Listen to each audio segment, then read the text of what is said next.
क्या आप एक बिजनेसमैन हैं तो आप जानते ही होंगे कि बिजनेस मैनेज करना आसान नहीं होता है और ऊपर से स्टॉक लेवल के बारे में अपडेट रहना और भी मुश्किल होता है कि कौन सा स्टॉक कम है, किस आइटम की कितनी सेल हुई है, कब ऑर्डर देना है, कितनी क्वांटिटी में ऑर्डर देना है। इन सब को मेंटेन करना काफी मुश्किल और हेक्टिक हो जाता है। कभी कभी ये भी पता नहीं चलता है कि मैनुअल रीऑर्डरिंग के टाइम पर कितनी मिस्टेक्स हो जाती हैं। रीऑर्डर हब बिजनेस की एक ऐसी एक्टिविटी है जो काफी टाइम कंज्यूमिंग है, इसलिए जो टाइम आपको आपके बिजनेस के मेजर एक्टिविटीज के लिए चाहिए होता है वो टाइम आपका रीऑर्डरिंग में कंज्यूम हो जाता है। तो इसलिए आपको एक ऐसे सॉल्यूशन की नीड है जो न केवल आपकी इन्वेंट्री मेंटेन करे बल्कि आपके रीऑर्डरिंग सिस्टम का भी ध्यान रखे। तो इस प्रॉब्लम से छुटकारा पाने के लिए मार्क बुक्स आपके लिए रीऑर्डरिंग ऑप्शन लेकर आया है जो time consuming and inaccurate manual ordering process को रिप्लेस करता है, जिसमें आप कुछ ही क्लिक से कई सारी आइटम्स के लिए एक्यूरेटली रीऑर्डर जनरेट कर सकते हैं जो ऑटोमेटिकली आपके इन्वेंट्री को भी मैनेज करता है। तो आइए पहले हम मार्क बुक्स में रीऑर्डर ऑप्शन की हेल्प से मिलने वाले बेनिफिट को जानते हैं और फिर इसको आप कैसे सॉफ्टवेयर में इम्प्लीमेंट कर सकते हैं उसका प्रोसेस स्टार्ट करेंगे। तो बेनिफिट्स हैं, first, mark books reorder generate करने से पहले कई तरीकों से आपकी सेल को एनालाइज करता है। जैसे अगर लास्ट ईयर किसी पर्टिकुलर सीजन में या मंथ में किसी आइटम की सेल अच्छी हुई थी तो करेंट ईयर में भी उसी मंथ में उतनी आइटम्स की जरूरत पड़ेगी। तो इसके लिए सॉफ्टवेयर सबसे पहले इस साल की सेल को देखेगा, फिर एवरेज सेल देखेगा, फिर देखेगा कि लास्ट ईयर इस मंथ में कितनी सेल हुई थी और फिर इनमें से जिस आइटम की सबसे ज्यादा सेल हुई होगी उसके अकॉर्डिंग रीऑर्डर जनरेट कर देगा। सेकंड, अगर कोई आइटम या आइटम्स स्टॉक में नहीं है तो रीऑर्डर जनरेट करते टाइम सॉफ्टवेयर आपको वही इंडिकेट भी कर देता है ये पर्टिकुलर आइटम स्टॉक में नहीं है। थर्ड, आप मार्क बुक्स में 4 तरह से रीऑर्डर जनरेट कर सकते हैं, दैट इज सेल्स बेस पर, मिनिमम बेस पर, शॉर्टेज बेस और लास्ट डे सेल के बेस पर, और अपनी पार्टी या कस्टमर को मेल और व्हाट्सएप के थ्रू शेयर भी कर सकते हैं। फोर्थ, क्लोजिंग स्टॉक के हिसाब से आप सॉफ्टवेयर में जो भी फॉर्मूला सेट करते हैं उसके अकॉर्डिंग सॉफ्टवेयर वन शॉट में सारी कैलकुलेशन ऑटोमेटिकली कर देता है और साथ के साथ परचेज ऑर्डर भी जनरेट कर देता है। फिफ्थ, आप मार्क बुक्स में कंपनी वाइज या सप्लायर वाइज किसी भी तरह से रीऑर्डर जनरेट कर सकते हैं और उनकी परचेज हिस्ट्री भी देख सकते हैं। तो आइए अब मार्क बुक्स में रीऑर्डर जनरेट करने का प्रोसेस देखते हैं, जिसके लिए हम रिपोर्ट से इन्वेंट्री रिपोर्ट बनाएंगे और यहाँ से रीऑर्डर पर क्लिक करेंगे तो इस तरह की रीऑर्डर की विंडो कुछ फील्ड्स के साथ ओपन हो जाएंगी। और जैसे कि हमने बताया था कि आप मार्क बुक्स में 4 तरह से रीऑर्डर जनरेट कर सकते हैं। तो आइए पहले देखते हैं कि आप सेल्स बेस पर कैसे रीऑर्डर जनरेट कर सकते हैं, जिसके लिए आप ऑर्डर बाय फील्ड के ड्रॉप डाउन से सिलेक्ट करेंगे कि आप कंपनी वाइज ऑर्डर देना चाहते हैं या सप्लायर वाइज। सपोज हम कंपनी वाइज सिलेक्ट करते हैं, फिर एजेंसी सिलेक्ट करेंगे जिसे ऑर्डर करना है और यहाँ से ओके पर क्लिक करेंगे। फिर है रीऑर्डर फॉर्मूला, जैसे यहाँ बाय डिफॉल्ट 7 × 1 मेंशन है। यहाँ 7 का मतलब है कि सॉफ्टवेयर करंट डेट से, मतलब कि आज जो डेट होगी उससे 7 दिन पहले की सेल को देखकर रीऑर्डर जनरेट करेगा। फिर है ×1, सपोज किसी आइटम की सेल अच्छी हो रही है और आपको उस आइटम की ज्यादा स्टॉक की जरूरत है तो यहाँ आप अपनी रिक्वायरमेंट के अकॉर्डिंग मेंशन करेंगे कि आपको कितने गुना ज्यादा ये स्टॉक चाहिए, जैसे कि 2 गुना ज्यादा या 3 गुना ज्यादा एटसेट्रा। और आप रीऑर्डर फॉर्मूला को अपने अकॉर्डिंग चेंज भी कर सकते हैं। तो अभी हम इसे डिफॉल्ट ही रहने देते हैं, दैट इज 7 × 1। फिर है रीऑर्डर डेज फॉर, जो आपके रीऑर्डर फॉर्मूला के बेस पर ऑटो चेंज हो जाएगा। जैसे आपने यहाँ फॉर्मूला सेट किया कि आप करंट डेट से 7 दिन पहले तक की सेल के बेस पर रीऑर्डर देना चाहते हैं तो रीऑर्डर डेज में बाय डिफॉल्ट 7 ऑटो फिल हो जाएगा। इसी तरह से अगर आप रीऑर्डर फॉर्मूला को लेट्स से 5 करते हैं कि मुझे आज की डेट से 5 दिन पहले तक की सेल के बेस पर रीऑर्डर देना है एंड एंटर करेंगे तो आप देखेंगे कि रीऑर्डर डेज में भी 5 ऑटो फिल हो गया है। लेकिन अगर आप चाहें तो इसको अपने अकॉर्डिंग चेंज कर सकते हैं। फॉर एग्जाम्पल, आप चाहते हैं कि केवल 2 दिनों का रीऑर्डर जनरेट हो, यानी सिर्फ 2 दिनों का स्टॉक आए, तो आप यहाँ 2 मेंशन कर देंगे। तो अभी हम इसे 7 पर रहने देते हैं और एंटर प्रेस करते हैं। एंटर करते ही सिलेक्टेड एजेंसी या कंपनी के सारे प्रोडक्ट्स इस तरह से डिस्प्ले हो जाएंगे। अब जिन प्रोडक्ट्स का रीऑर्डर जनरेट होना होगा आप उन्हें फिल्टर करने के लिए F10 की प्रेस करेंगे, जिससे आपको केवल वही आइटम या आइटम्स शो होंगी जिनका रीऑर्डर जनरेट होना है। जैसे कि आप स्क्रीन पर देख रहे हैं।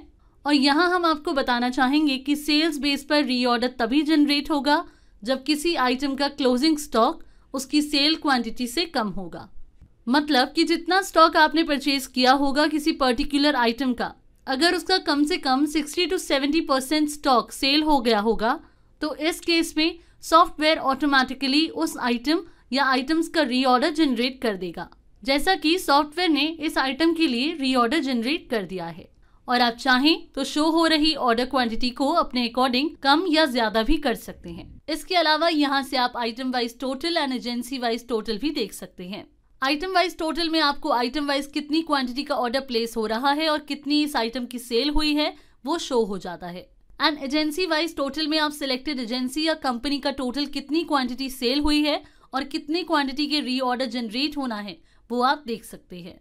और साथ ही नीचे की साइड आपको परचेज हिस्ट्री भी शो हो जाएगी कि पर्टिकुलर आइटम आपने कौन सी सप्लायर से कब और कितने की परचेज की हुई है, जैसे कि हमने वीडियो की स्टार्टिंग में डिस्कस किया था।